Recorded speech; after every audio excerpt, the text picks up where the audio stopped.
उसको साथीले नेपाली 10,000 जस्तो माग्दो रहेछ। म रिसिभ गरिदिन्छु 10,000 उताको 1 लाख यताको 10,000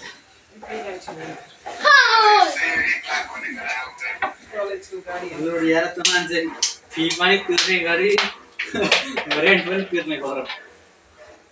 सोचले प्रति चाहिँ हजुर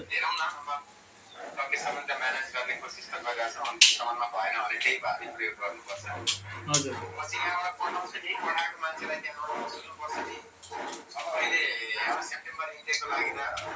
सुजुलाको आइसे हजुर त्यही त त्यहाँ मेरो साथी त मैले हजुर त्यही त मैले अस्ति त्यो साथी तपाईँलाई मैले भनेको थिएँ नि क्यानाडा रिजेक्ट भएर बसेको भन्दै थिएँ नि हो त्यो साथी मात्र गरेको छ मलाई अनि भोलि एकछिन क्याम्ब्रिज जाउँ न भन्न थाल्यो अनि फेरि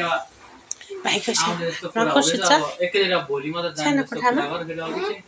तेरो सानो आमा सुत्छु ल पर्सि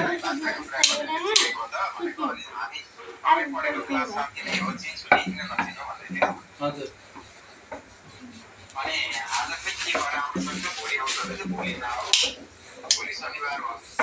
आइतबार यसो भन्दै कहाँ भेला